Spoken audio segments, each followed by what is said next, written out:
Okay, I'll call the meeting to order at 6:01. And pledge allegiance to the flag. I pledge allegiance to the flag of the United States of America and to the republic for which one nation, under God, indivisible, with liberty and justice for all.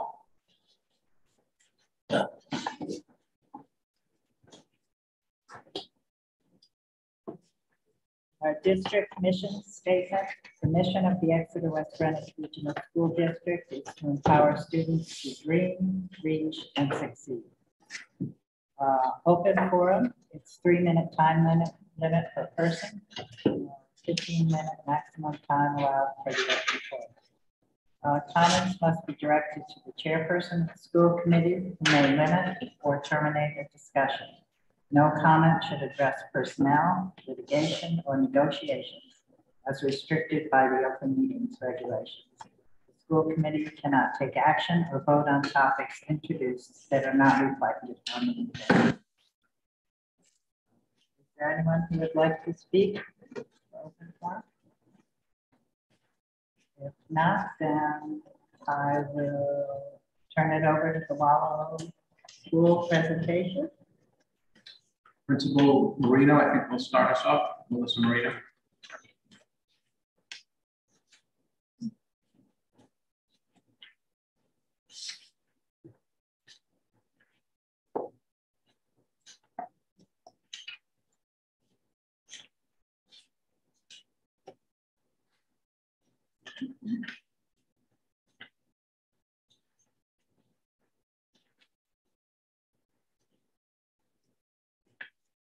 Good evening, everyone. I wanted to start off with a reflection.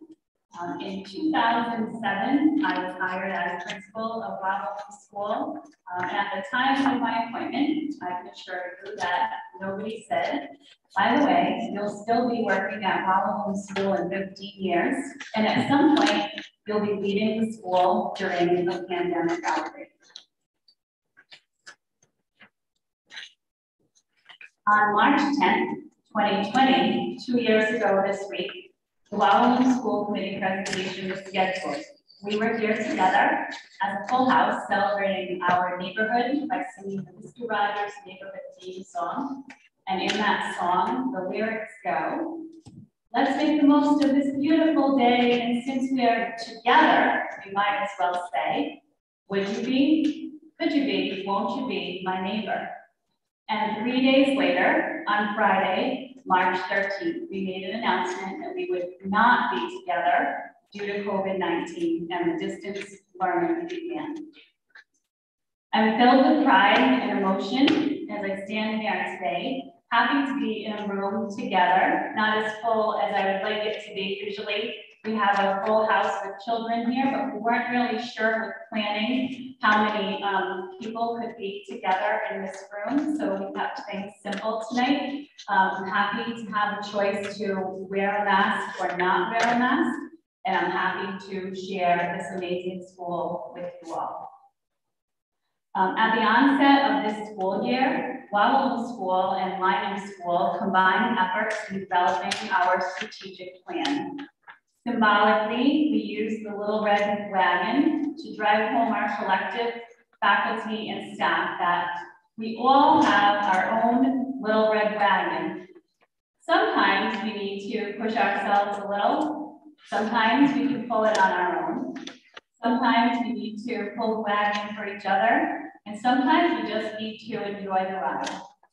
The ride has been bumpy at times, but many parts were smooth thanks to a devoted team. Sometimes the wagon is heavy, sometimes it is light, but we've all learned to recognize that sometimes we can give and sometimes we have to be the one to take. If you look on the stage, or actually on the ground now, because I had to move it onto the floor. But if you look at this wagon, at first glance, you might see a beat up, rusty old wagon. Or if you choose to look on the right side, you'll see the signs of spring inside the wagon and the rust and the dents as well of the different paths our own little red wagons have taken over the course of the last 2 years. This team has continued to look on the bright side in every situation over the last 2 years.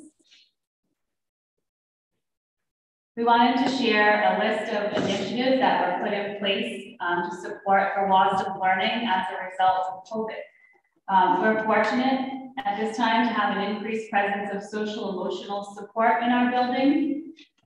We're also presenting conscious discipline lessons weekly in classrooms. We've reassigned our present librarian to include reading instruction, and grade 1 now goes to the library 2 times per week this year, and a segment of that time is spent on specific reading skills. Also, letters training is taking place for all classroom teachers, which is an initiative that I wanted to highlight tonight.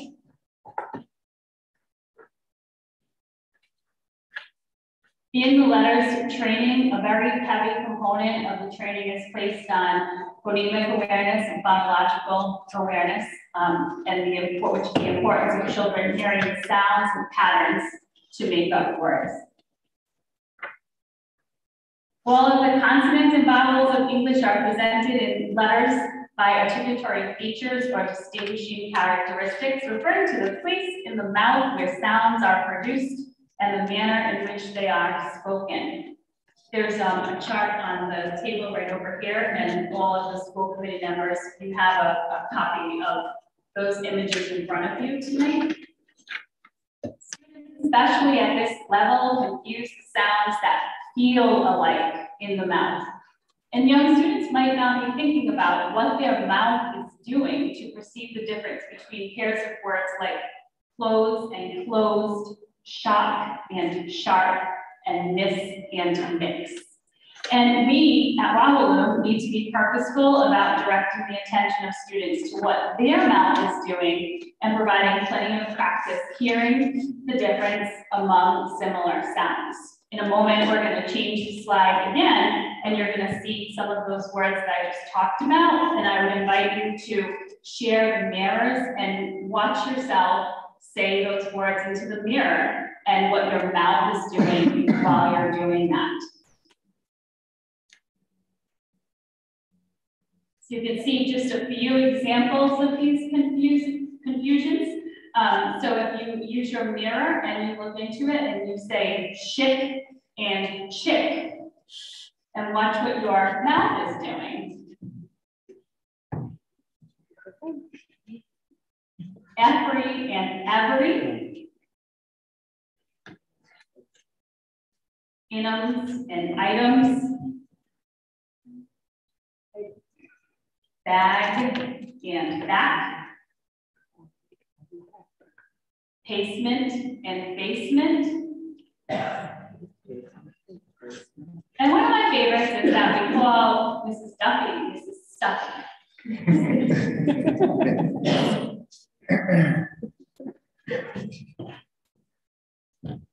And the true emphasis has been placed on phonemes. And phonemes are distinguished from each other by the placement and action of the lips, teeth, and tongue during articulation. And letters teaches us the entire system of phonemes, including similarities and differences, so that educators can anticipate why and how students might be confused, and then provide students with practice discriminating, separating, and manipulating sounds that might be problematic. And with this science of reading emphasis in the letters training, teachers can say and model the pronunciation of phonemes and choose appropriate examples of sounds and words during their instruction and get results more efficiently, ending confusions before they become habits. And you received in your packet, preparing for school committee responses, I asked specifically teachers, what changes have they made to their instruction? And rather than list all of those, they're there for you to just read through, because they're really interesting comments that were made. I'm going to turn my microphone to Mrs. Larna, who is going to share some specific pieces that are happening in her class.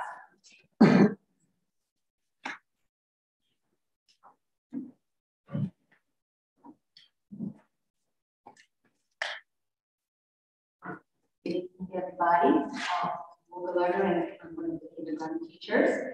And this is what I mentioned before. The letter stream is a very essential piece in our instructions right now, and basically always, but now we know why. And in kindergarten, you know, our students have to learn letters and letter names because those are the foundations for reading and writing. And research shows, I'm going to read you just a couple of really important pieces of why we are doing what we are doing and why we are teaching letters. Alphabet knowledge is essential for learning to read and write in English. Alphabet knowledge is the most important intelligent literacy skills required by young children. Alphabet knowledge is the best predictor of later word reading ability. Failure to acquire such knowledge is an important indicator of risk for later reading difficulties. So what do we do in kindergarten to teach all these skills? It is very important that we do research-based and scientific teaching and instruction. Not just yet. Okay. So with letters in mind and also with all the research in mind, we want to remember that our students are very young and this building is here in early childhood. So it is very important for us to approach teaching letters and letter sounds in a developmentally appropriate, multisensory, and a systematic approach. And why do we have to be developmentally appropriate? Because our students are very young and the letters are abstract. When they look at those letters, basically when they come to school at the beginning of kindergarten, it doesn't mean much to them. So we have to be very systematic and very focused on how to make sure that those letters start meaning something to them and they recognize them and they realize that when they look at those letters, they can produce their sounds, and with the sound, they can start reading and writing. So first, I just want to show you just very quickly how we approach this, the letter and the alphabet. We have this year, I worked with a program which basically uses the letters where there are some pictures that go along with the letters and they resemble the letter itself. But again, this doesn't mean much to our kindergartners, so we tell a story about maybe an alligator or maybe about a bear. And if you look at how the bear is shaped, the big belly is basically a certain direction.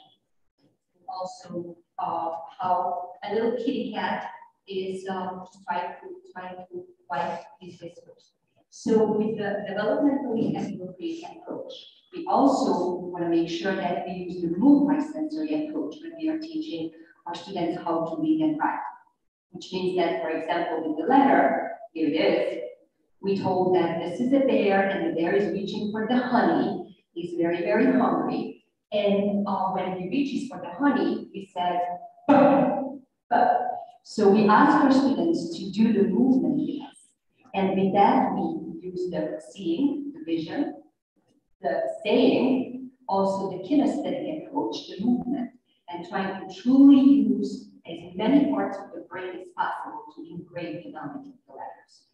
And we talked about system, or I mentioned about systematic. So the very first part of the school year, we start with showing all the letters to our students, which is 6 letters, that's a lot. But we want to repeat it over and over. First, we show the letters in alphabetical order, so it's very predictable. And also, while we are showing all the letters every day, we emphasize them, which means that we talk about how we're forming with our lips and our tongue, and also we manipulate the letters. We using magnetic language, we are cutting and pasting, and just making sure that the students understand that this is the letter, this is the sound, this is how it looks, this is how I form it, and just try to truly, again, use the brain, use the children's knowledge and drive to learn those letters. So as I said, how we do the systematic approach. First, we tell the story, and students are looking at the letter that resembles an animal. Then later on, when we know that students already mix up the letters. So instead of being the predictable format, now they have to read it and attention and use their movements, their sounds, their vision, and everything to recognize these letters. And they feel very, very proud of themselves when they can do that. After that, the next challenge and the next step is, and it happened in my class in January when I said, before we went to vacation, I said, well, we're going to say bye-bye to our friends. And now we are going to only work with these letters because you know what to do and you know how to do it. And they were so proud of themselves. They were absolutely ready. And they were very happy to say goodbye to the letters. So after that, we still use the movements. We still use the vision. We're still manipulating the letters. We are still tracing just to get it all right in their brain. And right now we are at the point where we are mixing up the letters. We are still using those sounds and movements and building the knowledge where our students are able to use their letter sound knowledge to read basic words, decode words, and also easy decodable texts, and start writing. Start writing those very simple words and then sentences as well. Very important to mention that, again, we are working with research-based and developmentally appropriate and systematic system, which by now our students are able to move forward and truly just dive into deeper knowledge and wonderful progression. So I would like to show you this slide. And this is basically our letter and letter sounds knowledge this year. And I don't know if it means anything to you, but I'm super proud of it.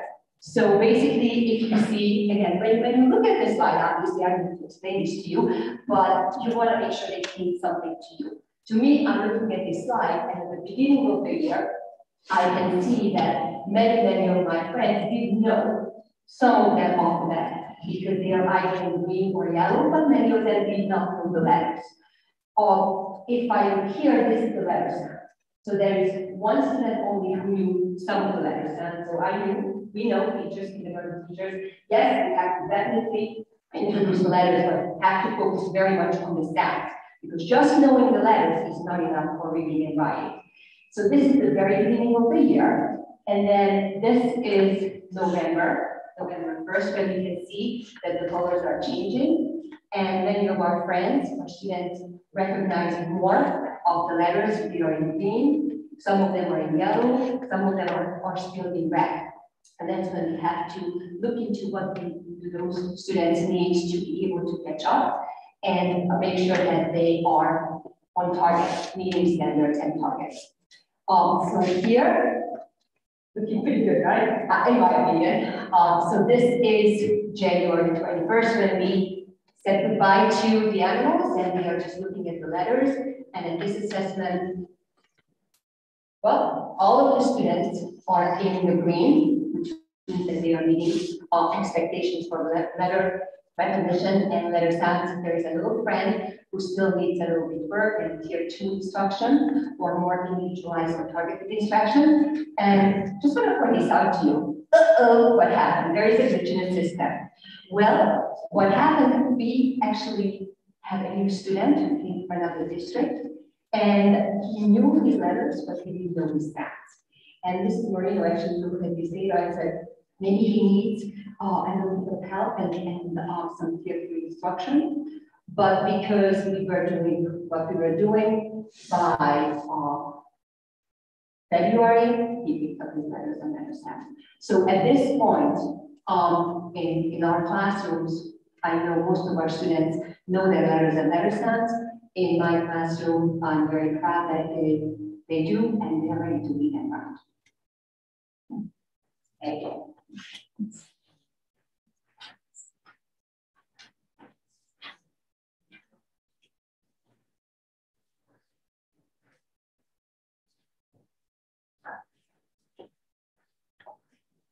We're just switching gears to talking about a few accomplishments that we're proud of for this school year.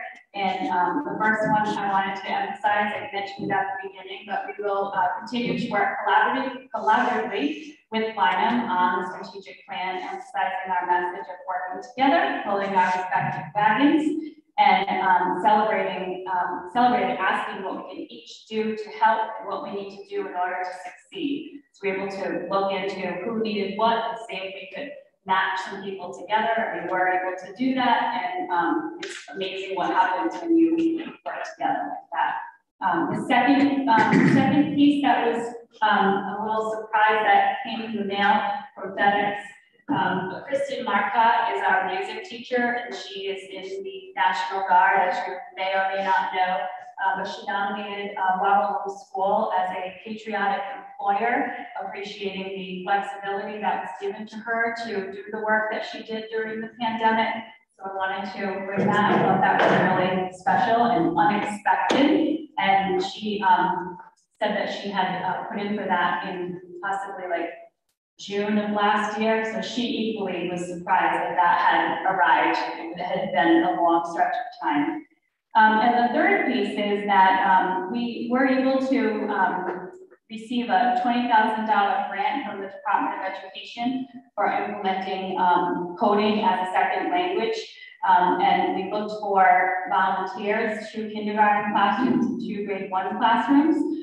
So at this time, Ms. Evans' class, Ms. Stefane's class, Ms. Donnelly's class, and Mrs. Corcoran's class are participants of that grant. It's pretty incredible what's been happening, and I'm going to let Karen share some of that with you. Good evening. So last year, Melissa showed me an email that was forwarded to her, and it talked about a lot of things we needed to do in order to get this grant. And at first, we were like, oh, that's a lot for pandemic here, but we're like, let's do it. So we're working with RIDE and with Tufts University, and we're working through a whole entire curriculum for coding as a second language. And the students are really working a lot on Scratch Junior at this time. They are learning the design process of ask, imagine, plan, create, test, and improve, and share. And they're working with partners on this most of the time. So it's very interesting to watch the give and take that goes on. I know that Melissa's going to show a video of when we first started it, of what the students were doing after this. The students love it, and they are really excited to try it. And what I like about it is that we can use any curriculum area for this. So they've retold stories using Scratch Junior, they've done math using it. So it's not just about being on technology and coding. It's about all the other pieces that can go with it. And at the end of all of this, Melissa and I are the tech leaders for our building, and we'll have a certificate for early childhood technology for the 2 of us at the end of all of it.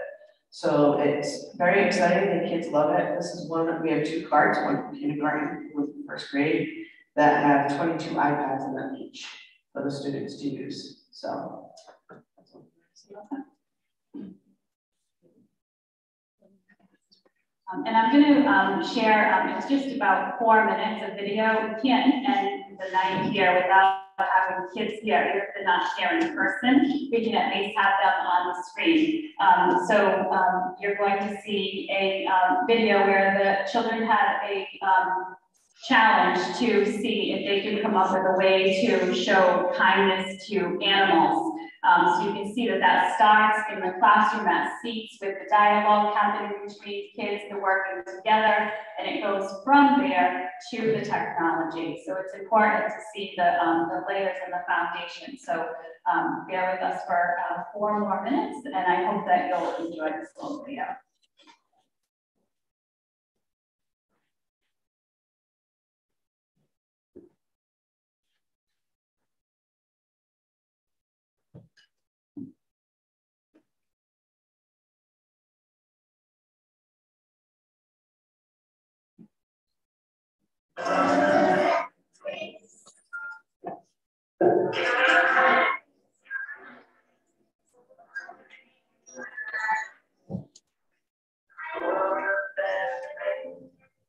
You'll see us navigate through 2 of our lesson plans as we lay the foundation for being kind to animals.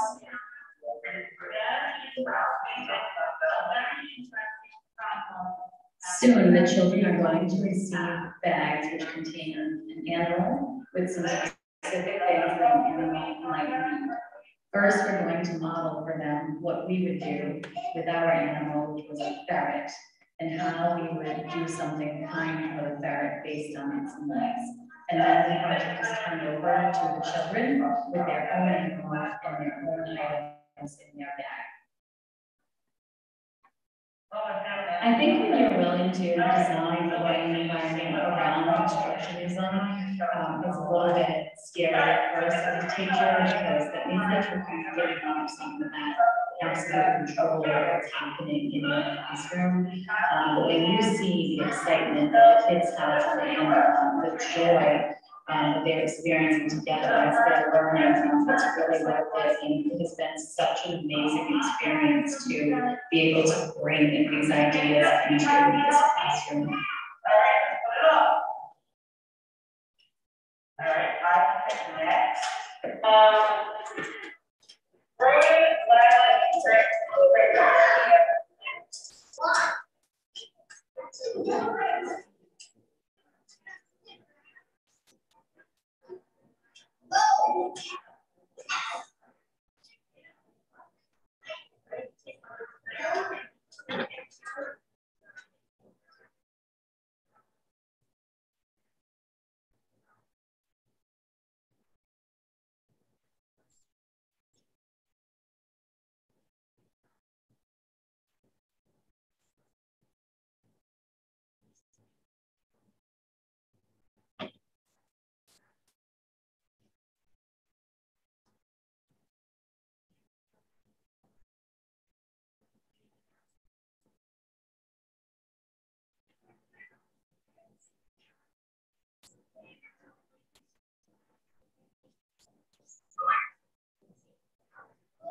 Karen and I really love these images. We feel like you can really see what we mean by coding as the playground, and the energy, the excitement, and the engagement are just so crystal clear.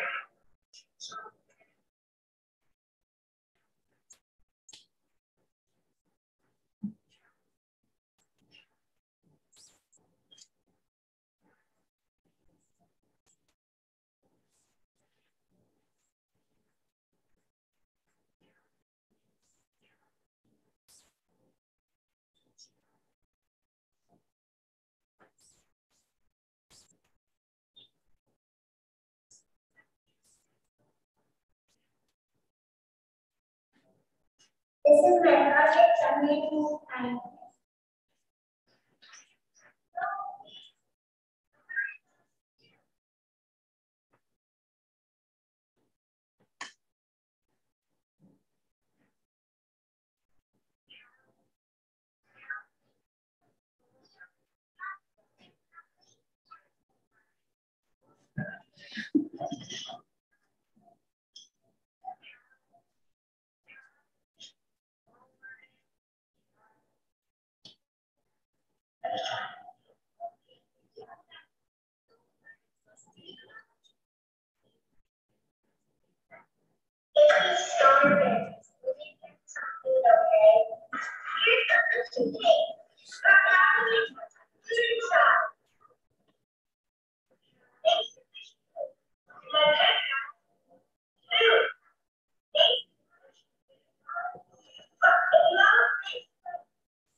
They're having so much fun with it. Just can't help but smile that they're showing you their projects, and the kids talking, they added that to their projects. It's not them talking, telling us what's happening. That's completely connected to the project as it's being shown to you. To end this presentation tonight, I just want to re-emphasize that at Wawaloam School, and I'm just so happy to have all of you here. Thank you for coming. We believe that there is good to be found in every situation, even during a pandemic. As I shared in the beginning, we really tried so hard to look for the bright spots. So a question I just asked teachers to respond to recently. I asked people to respond to what was a bright spot for you during the pandemic? So everybody had a chance to share something positive that came out of the pandemic. So I'm just gonna ask each of you to pick one, and I'm gonna ask you to read it and share it, because they're really great statements, and just a reminder that even in a situation like this, there are good things that can happen.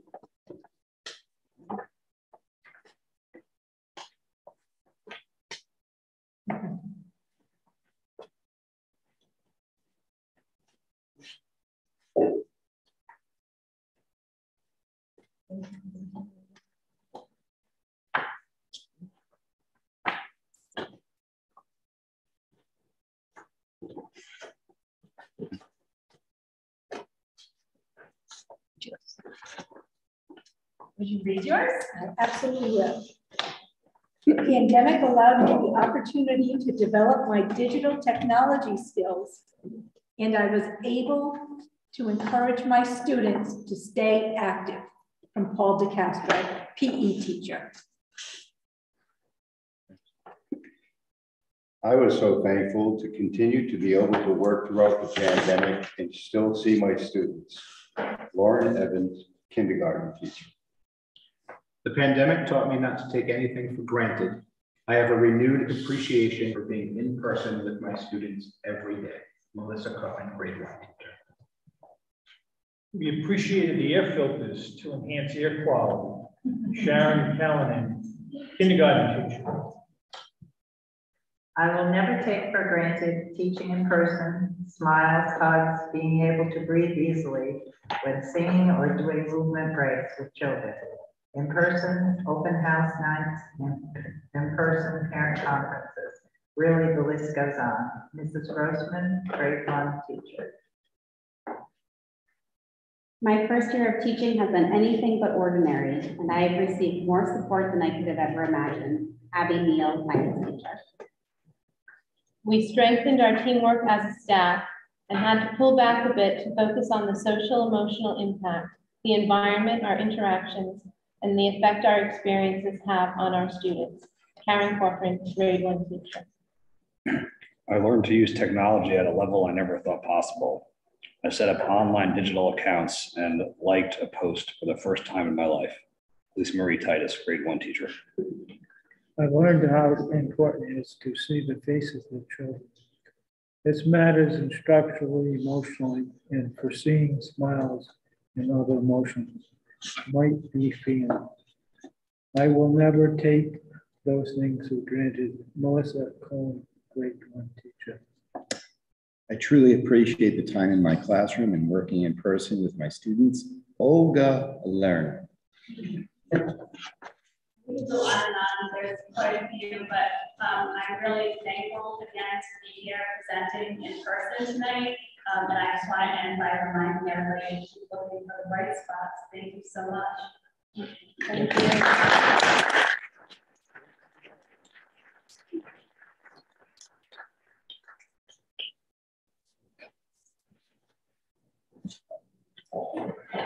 Thank you all very, very much. Now we move to the routine.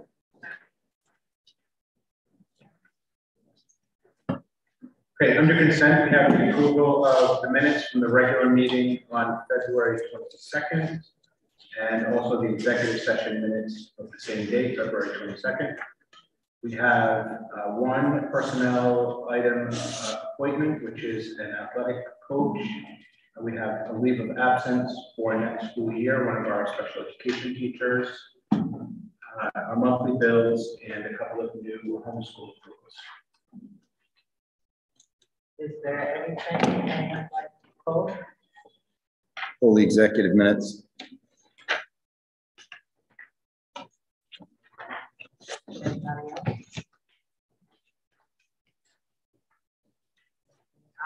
motion to approve the consent agenda minus the executive session. All those in favor? Aye. Abstain?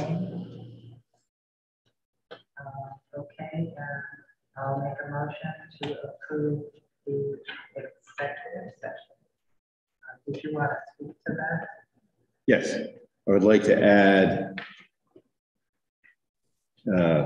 Superintendent Aronakis gave an update on the findings of the investigation at the high school.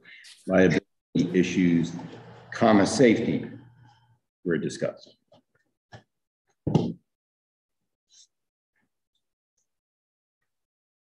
Safety, yes.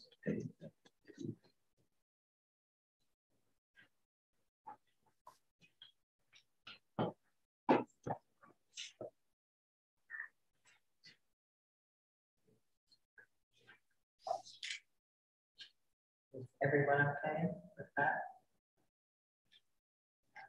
Executive session? Yes.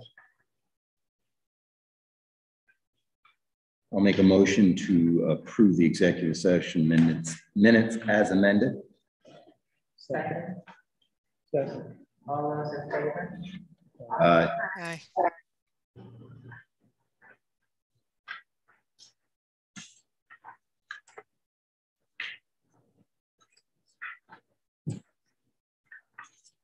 Correspondence. So, I noticed in the Metcalf Elementary School,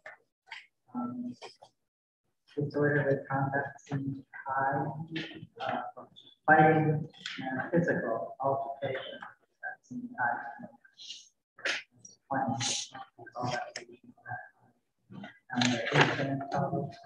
me just find it.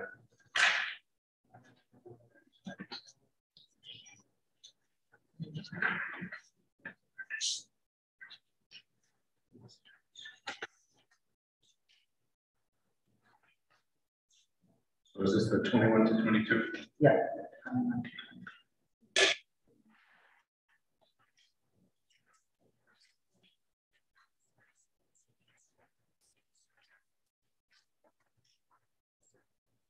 With 9 to 21 to 20. So these numbers are actually fairly consistent with what we were seeing pre-pandemic. I think if you compare to last year, the discipline numbers were down significantly everywhere. Last year, we had far fewer children in the building. Kids were very structured, stayed in pods, separated very consistently. So the discipline numbers were down very significantly. And then I just want to remind everybody that I think it was a few years back where we started to see a jump occurring in the numbers. And it's because a lot of incidents that occur are really minor incidents. And it really just results in a conversation, say, with the teacher or with the behavior specialist. But they weren't recording that information in the past. And so they moved to begin to record all of that data so that they could look at trends over time. So even though the number of incidents is high, if you match that to the action totals, of the 132 actions that have been taken, 97 of them were warnings. So just a conversation and, hey, don't let that happen again kind of thing. There were two significant incidents that resulted in the most significant consequence. But don't let the high numbers fool you.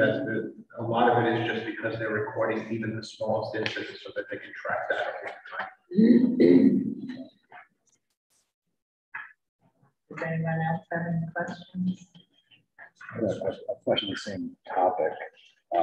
Is it helpful to see that like a year over year? This way we know if we're seeing some trending. Like how yeah, we actually do always give you the prior year just as a reference. The problem is that you're comparing to last year when we had 33% of the population that wasn't even in the building because they chose distance learning, even though in-person was available, at least for part of the time.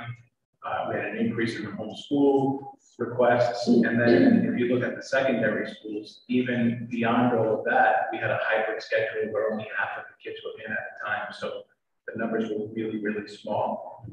It actually might even make better sense to not include last year's data, but to compare it to the year prior, so that you're kind of looking at two similar things. But remember, even in the year prior, there's 3 months of time where no one was in school. So it's hard to compare year to year when you're dealing with the circumstances of the last two.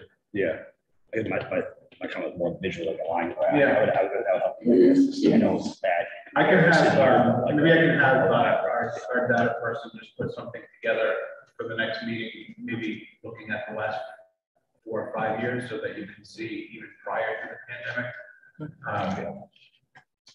And I'll also, I think at that point, I'd be able to show you where the transition in the way that they were reporting at NICAP happened. So they were only reporting the most significant incidents that had actual actions taken, and then we started recording everything. So in that year, you see a jump, but you can at least see it in the data summary. I can get that done for you. And moving on to the 2021-2022 budget projection.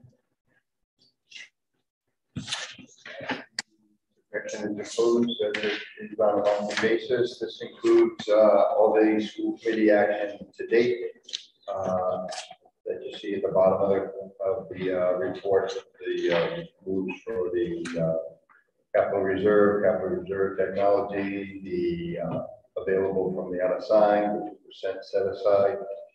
So we're projecting a $670,000 surplus at the cumulative fund balance at the end of the school year. Expenses over or revenue over expenses to date, 158,000 to the good. So continuing. Any questions? If not, we can move to the monthly status reports. Does anyone have any questions? I just like seeing 0 a few times. And the last 3-week period has been really, really positive. In a negative way. In a negative way. Really positive in a positive way.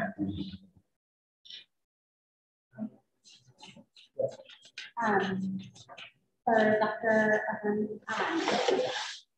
I noticed in the CTE update that it's exciting that after the rubric evaluation, the majority of the proposals are going to move forward. For the bioscience, is there a plan to improve the application for the following year?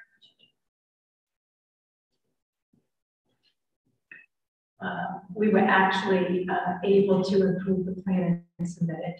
Oh, in time. Yes. Oh, I'm pretty happy about that. Yeah. It's a good program. Any other questions? If not, we'll move on to the business. School calendar.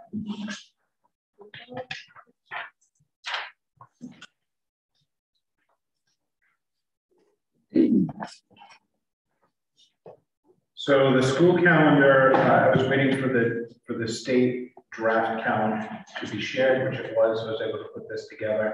I have consulted with the administrative team and the teachers union.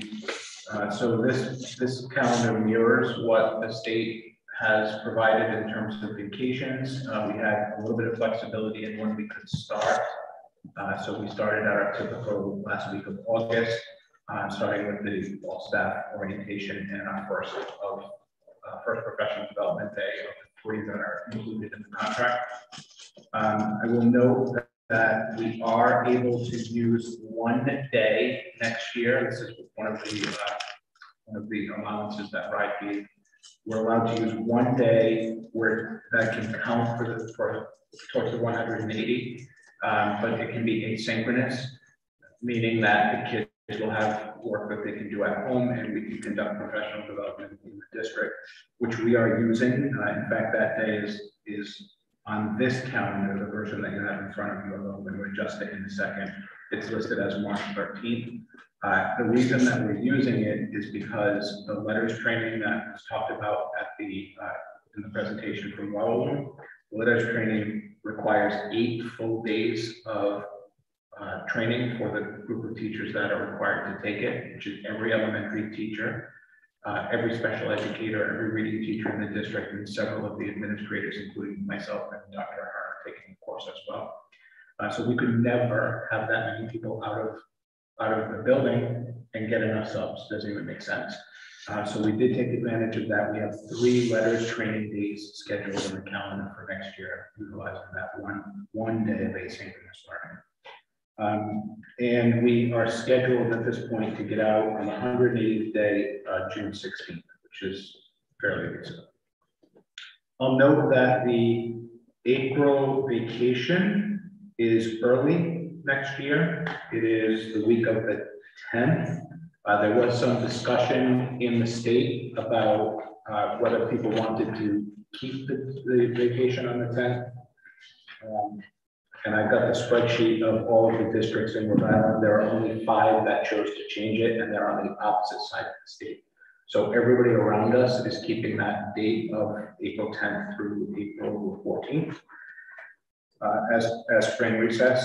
And the only thing that I will say is that since I put this together and put it in the packet, we got confirmation that the March 13th date will not work for the trainers, letters trainers. So we just moved that to March 14th, the next day. So in the version that gets published, I'm just going to move that 13th to the 14th, and we should be good. Questions? I'll make a motion to approve the 2022-2023 school calendar as presented with that change from the 13th to the 14th on March.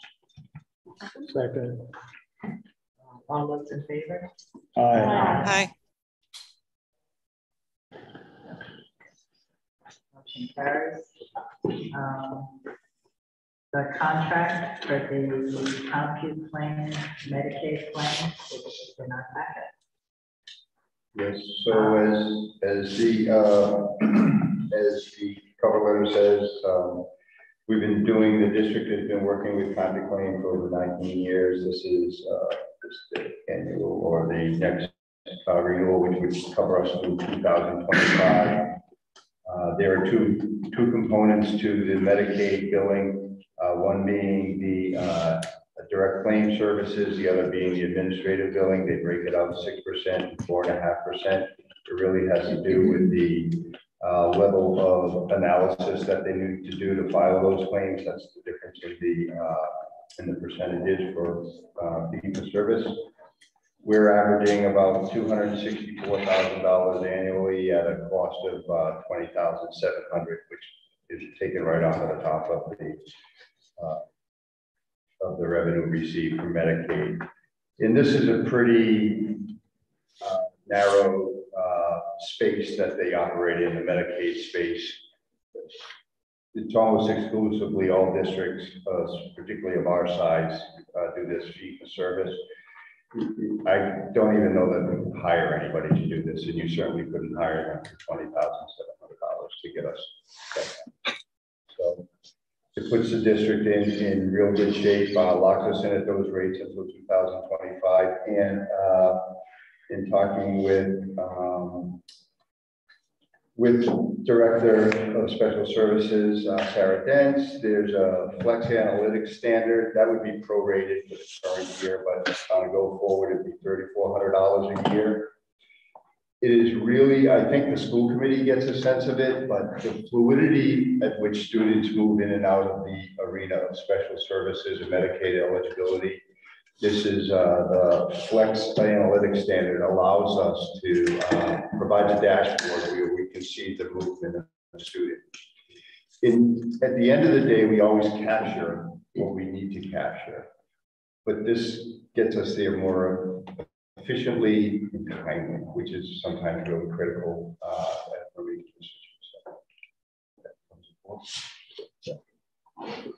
Any questions for Bob?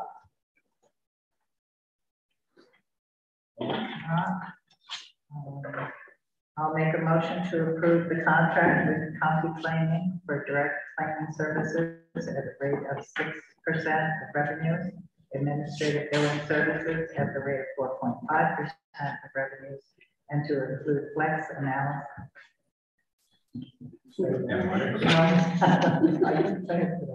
Standard software at a flat annual cost of $3,400. Second. All those in favor, please say aye. Aye. Thank you. Motion carries. Thank you. Okay, unfinished business.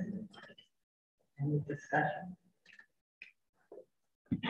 So just as a reminder, at the last school committee meeting, the school committee voted to adopt the recommended budget of $34,232,050.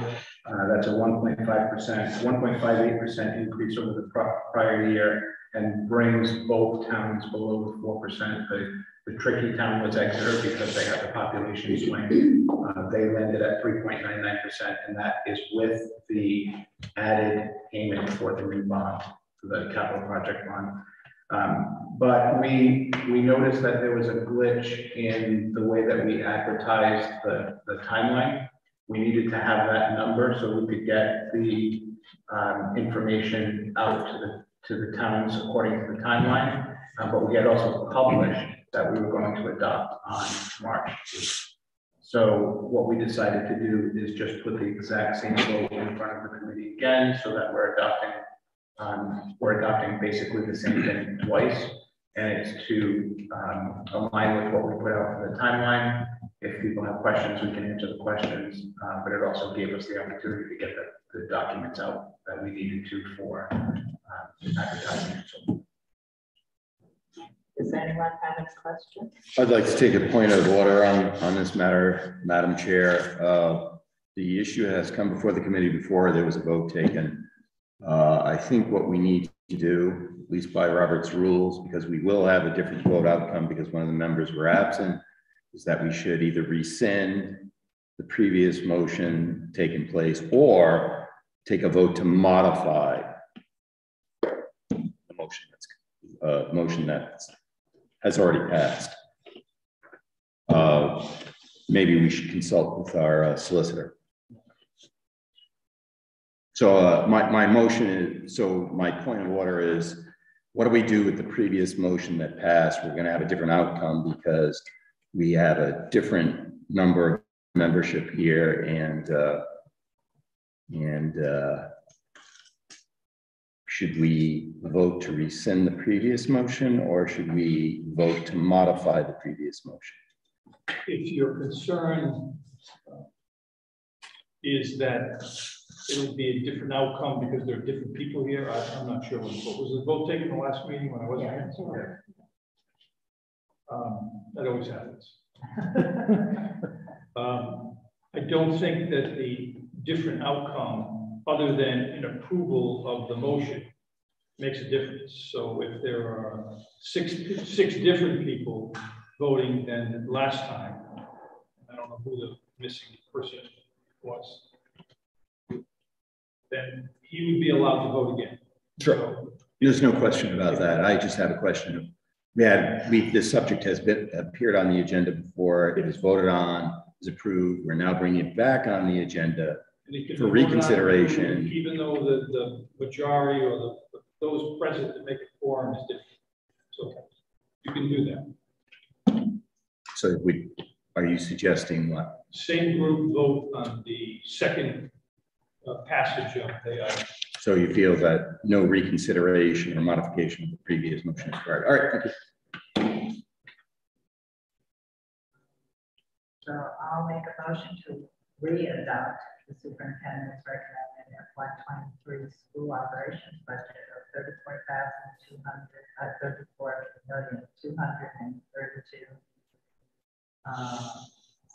to an increase of 1.58% over the prior year operating budget. All those in favor, please say aye. Aye. Aye. All those opposed? Nay. Motion passes. So that was-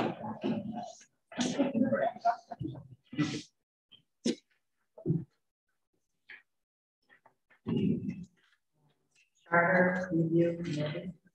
Charter review. No, I just wrote a note to remove it.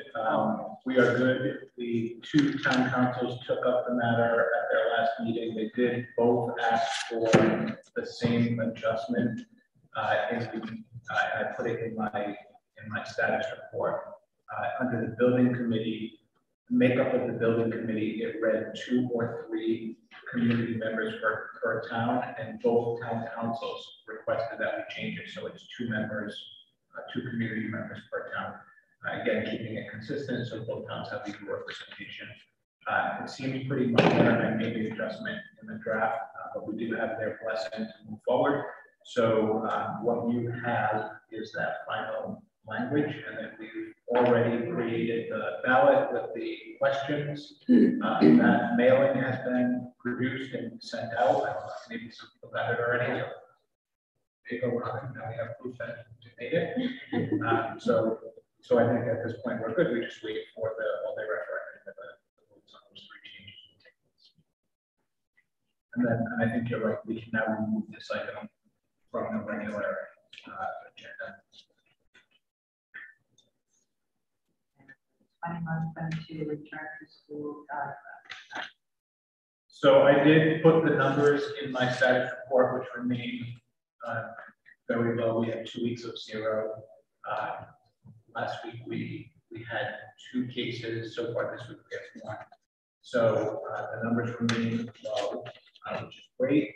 And effective yesterday, the kids were able to come to school, and the staff were able to come to school without masks if they so chose. So far so good. Good return. I don't have anything.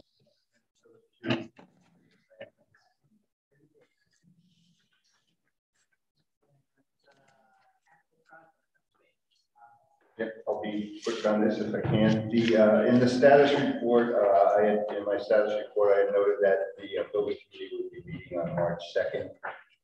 So that was between the last meeting and this meeting. And the item of concern to the committee, amongst other, was to take a vote on the vent system for the new water heater boilers at the junior senior high school. And it really centered on whether we would tie into the existing chimney that's at the high school. If you drive by and you see that, there's 1 chimney. Going forward, the school committee, the building committee voted to go with option 2, which was to direct vent out through another chimney. And you know, I know Member Kissinger from the building committee is in the audience. He brought up an interesting point about you know, priming of a standalone chimney and etc. The things that go with that. You can speak to it better than I could, but brought his concerns to the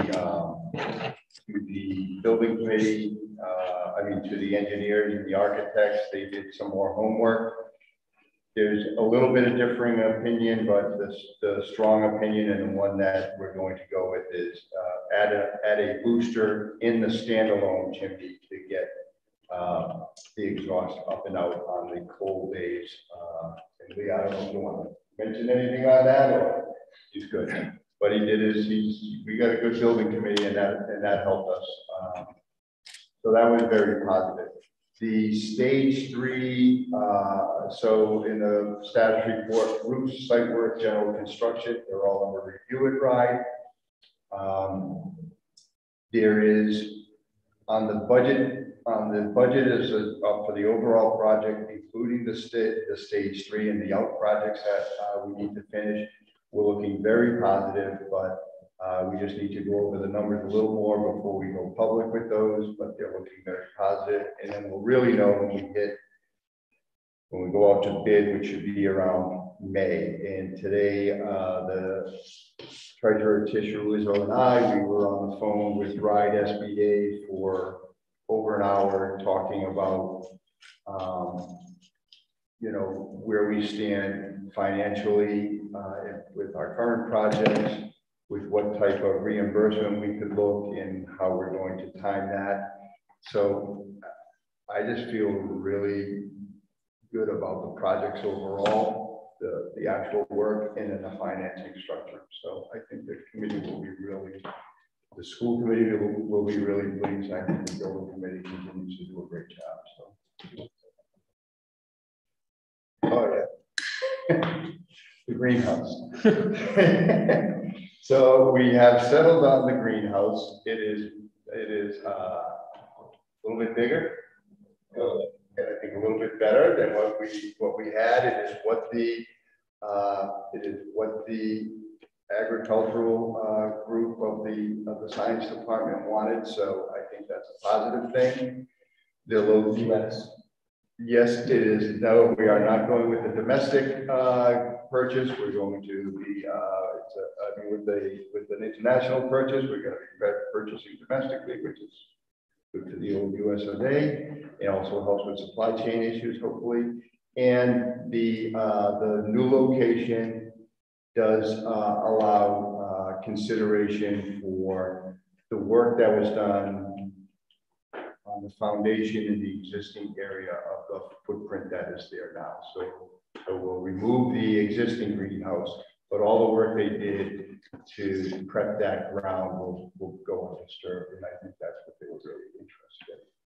So it will be located basically parallel to where the existing structure is, and we'll actually be able to maintain at a minimum the frame of the existing greenhouse in its current location, so that at a future time, if there is something that they want to do to change its purpose, it will still be there in its current location with at a minimum, the existing, the bones of that structure still in place. So I have communicated that with the science teachers who were extremely happy, and I know that word got out very quickly because the next day I was out in one of the schools and ran into one of the community members who's been giving us feedback, and she already knew, and she was very thankful as well. So I think at the end of the day, we have a decent compromise that is kind of acceptable to everybody, which I wasn't sure we were going to get to, but we're there. Do you still have extra parking? We do. Yeah, the parallel location is actually the side of the existing greenhouse further away from the school, so it doesn't interfere with any of the existing parking, and it's located still on that site. You know, the site where the greenhouse is located. We wanted to maintain the existing space, which means it's the greenhouse plus quite a bit of land around the greenhouse for other purposes. So it still sits on that existing plot of land, and still gives them plenty of extra space, but they just don't have as much on the far side of the new greenhouse as they did before. But it's totally manageable, and it gives them really everything that they were looking for. We actually picked one of the greenhouses that they identified as a preference. I think it's located in New England, and so it's just a delivery. We're not worried about it being shipped from overseas or from another country. And then worst case scenario, if there are delays, the existing structure can stay completely intact until the new structure is built. So that, that can be the last stage of the project, so that if there are issues, it will not interfere with the ag science program. A lot of good things came out there.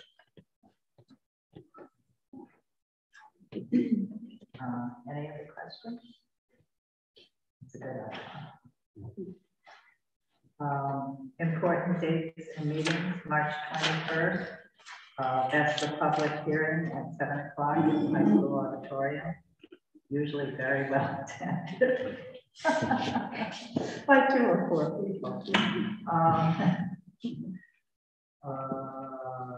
Okay, and the 2022 school committee meeting is on March 22nd. And that's the high school, senior high school presentation. So that will be at the high school. Monday, April 11th, it's an all-day referendum. Don't forget to go to vote. And we usually have the special school committee meeting at 8:30 after that, so we know the vote. Tuesday, April 12th, school committee meeting, and that one's at Metcalf. And Tuesday, April 26th, school committee meeting at it's the junior high school presentation, so that'll be at junior senior high. And May 10th, the school committee meeting, and that's special education, and that will be at Lyman School. And Tuesday, May 24th, the school committee meeting. Do we have executive session? We do not. We do not. So, with no executive session, accept a motion to adjourn. So move. All those in favor? Aye. Aye.